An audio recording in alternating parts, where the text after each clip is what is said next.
Hello दोस्तों, क्या हाल चाल है आप सभी के। मैं हूं आपका दोस्त एंड साहिल कपूर। एंड दोस्तों, आज अपन बात करने वाले हैं यहाँ पर मूवी डॉक्टर स्ट्रेंज। जी हाँ दोस्तों, डॉक्टर स्ट्रेंज की पूरी मूवी की कहानी की बात करेंगे। और अगर आपको स्टोरी उसकी समझ नहीं आई है तो इस वीडियो को देख लेना, एंड तक आप उसकी स्टोरी समझ जाओगे। या फिर अगर आपने डॉक्टर स्ट्रेंज देखी ही नहीं है तब तो यार ये देख लेना।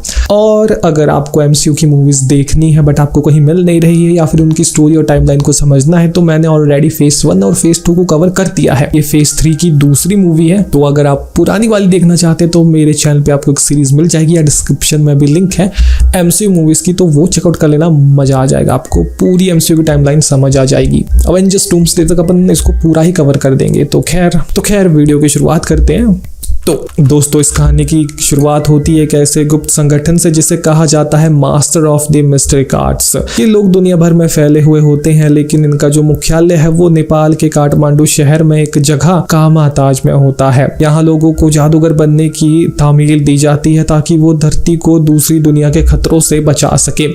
इन सबके मुखिया को कहा जाता है सॉर्सरर सुप्रीम। और सबसे पहला सॉर्सरर सुप्रीम एक बींग होता है जिसका नाम होता है आगामोटो। हजारों साल पहले आगामोटो ने ही रहस्यमयी कलाओं की खोज की थी और उसी को पता चला कि एक ऐसी दुनिया भी है जिसे कहा जाता है डार्क डायमेंशन, जहां राज करता है एक इंसान भक्षी ग्रहों को निगल जाने वाला बींग डोरमामू। अब डोरमामू की भूख धरती के लिए सबसे ज्यादा थी, इसलिए आगामोटो ने 3 शहरों न्यूयॉर्क, लंदन और हांगकांग में 3 सेंटोरम बनाए थे जो मिलकर धरती के चारों ओर एक जादुई सुरक्षा कवच बनाते हैं। बाद में आगामोटो ने कामाताज बनाया और इसे इन तीनों सेंटोरम से जोड़ दिया ताकि कोई भी खतरा आए तो फौरन पता चल जाए। सालों तक अलग अलग लोग सॉर्सरर सुप्रीम बनते रहे, लेकिन 14वीं सदी में एक ऐसी जादूगरनी आई जो बाकी सबसे अलग थी, एंशिएंट वन।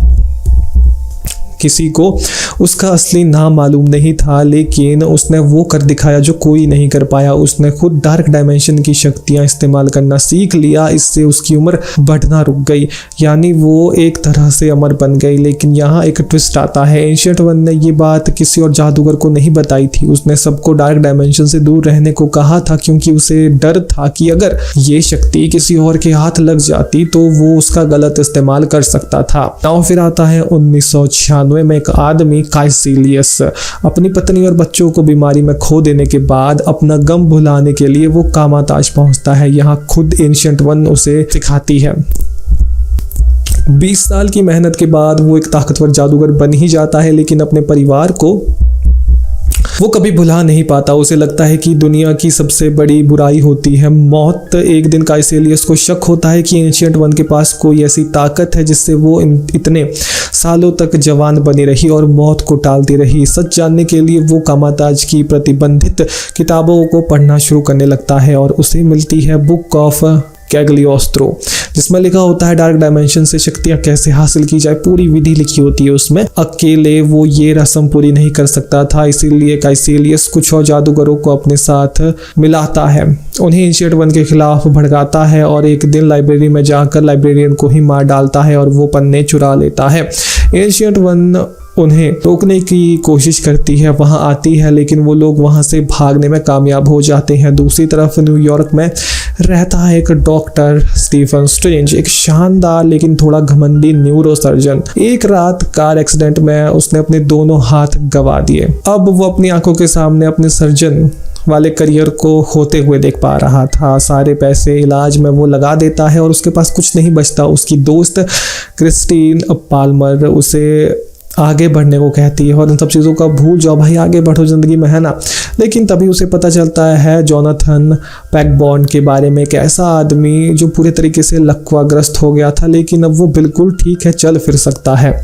पैकबॉन्ड उसे बताता है कि वो कामाताज गया था और वहीं से वो ठीक हुआ। अब स्टीफन सीधा काठमांडू पहुंच जाता है और वहाँ उसे मिलता है मॉर्डो जो उसे कामाताज ले जाता है और एंशिएंट वन से मिलवाता है। जब एंशिएंट वन स्टीवन को बताती है कि ये सिर्फ शरीर ठीक करने के बारे में नहीं बल्कि आत्मा और मल्टीवर्स के बारे में भी है तो पहले तो वो यकीन नहीं करता। फिर एंशिएंट वन एक झटके में उसे उसकी आत्मा का एहसास करवा देती है, एस्ट्रल प्रोजेक्शन करवा देती है उसका, और मल्टीवर्स की एक झलक भी दिखा देती है। बस इसके बाद स्टीवन का पूरा नजरिया बदल जाता है। पहले तो एंशिएंट वन उसे मना कर देती है, लेकिन जब वो बार बार गुजारिश करता है तो उसे कामाताज में दाखिला मिल ही जाता है। वहाँ वोंग जो नया लाइब्रेरियन बन चुका होता है उसे ढेर सारी किताबें देता है, और स्टीवन अपनी तेज याददाश्त की बदौलत बहुत जल्दी सीखने लगता है। उधर काइसेलियस और उसके साथी उन चुराए हुए पन्नों से एक रस्म समझ लेते हैं जिससे उन्हें डार्क डायमेंशन से आधी अमरता मिल जाती है, और बाद में एक और रस्म से उनकी ताकत और बढ़ जाती है। काइसेलियस की मुलाकात खुद डोरमामू से होती है, जो उसे वादा करता है कि अगर धरती उसके हाथ लग गई तो वो सबको अमरता देगा, और इसी लालच में काइसेलियस तीनों सेंटोरम तबाह करने की तैयारी शुरू कर देता है। एक दिन स्टीवन कामाताज की लाइब्रेरी में एक पुरानी किताब पढ़ता है जिसमें आई ऑफ एगामोटो के बारे में लिखा होता है। एक चीज जिसके अंदर रखा था टाइम स्टोन, एक इन्फिनिटी स्टोन जिससे समय को काबू किया जा सकता है। स्टीवन इसका इस्तेमाल करके समय को कंट्रोल करना सीख जाता है, और इसी से वो काइसेलियस के चुराए हुए पन्ने वापस ला देता है। काइसेलियस और उसके साथी लंदन और हांगकांग के सेंटोरम को तबाह कर देते हैं, और फिर न्यूयॉर्क सेंटोरम पर भी हमला करते हैं। लड़ाई के बीच स्टीवन को मिलता है क्लॉक ऑफ लेविटेशन, एक जादुई लबादा जो उसकी हर लड़ाई में मदद करता है। लड़ाई के दौरान काइसेलियस स्टीवन को बताता है कि एंशिएंट वन खुद डार्क डायमेंशन से शक्ति लेती है जबकि वो दूसरों को मना करती है। ये सुनकर स्टीवन का एंशिएंट वन पर से भरोसा डगमगाने लगता है। बाद में जब एंशिएंट वन स्टीवन और मॉर्डो को बचाने आती है तो खुद डार्क डायमेंशन की शक्तियां इस्तेमाल करती है। अब मॉर्डो को भी यकीन हो जाता है काइसेलियस धोखे से एंशिएंट वन पर हमला कर देता है और उन्हें गंभीर रूप से घायल कर देता है। मरने से पहले एंशिएंट वन स्टीवन से कहती है कि वो एक बहुत अच्छा जादूगर है और डोरमामू से धरती बचाने के लिए उसे भी कुदरत के नियमों को तोड़ना ही पड़ेगा। स्टीवन और मॉर्डो हांगकांग सेंटोरम पहुंचते हैं, लेकिन तब तक देर हो चुकी होती है। काइसेलियस सभी जादूगरों को मार चुका होता है और सेंटोरम तबाह कर चुका होता है। अब तीनों सेंटोरम तबाह हो चुके थे और डोरमामू धरती पर आना शुरू कर देता है। इसे रोकने के लिए स्टीवन आई ऑफ एगामोटो से समय को उल्टा घुमा देता है, लेकिन काइसेलियस बीच में ही रस्म को रोक देता है और समय ठहर जाता है।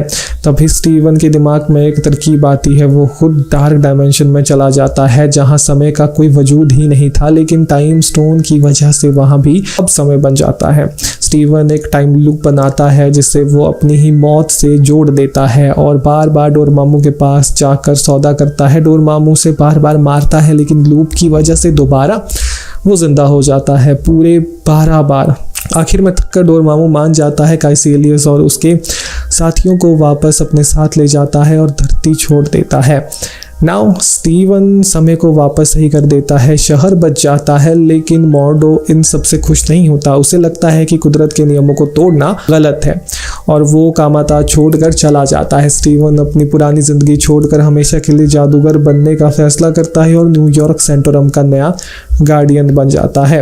नाउ इस मूवी में एक पोस्ट क्रेडिट सीन भी है, मिड क्रेडिट सीन भी है, तो मिड क्रेडिट से शुरुआत करते हैं। कुछ महीने बाद थॉर न्यूयॉर्क सेंटोरम पहुंचता है। वो अपने पिता ओडिन को ढूंढने के लिए लोकी के साथ धरती पर आया होता है और डॉक्टर स्ट्रेंज उसकी मदद करता है। वहीं इसका पोस्ट क्रेडिट सीन भी बड़ा सही है क्योंकि इसमें जो मॉर्डो है वो जोनाथन पैकबॉर्न, वही जिसने डॉक्टर स्ट्रेंज को कामाताज का रास्ता दिखाया था, उसके पास जाता है और उसके शरीर से उसकी जादू शक्तियों को खींच लेता है, जिससे पैकबॉर्न जो था वो फिर से लकवाग्रस्त हो जाता है। मॉर्डो को लगता है कि जादूगर अपनी शक्तियों का एक गलत इस्तेमाल कर रहे हैं, इसीलिए वो दुनिया भर के जादूगरों की शक्ति छीनने निकल पड़ता है जिन्होंने उससे एडवांटेज ली थी, अपने आप को किसी प्रकार से ठीक किया था या एक्सेट्रा।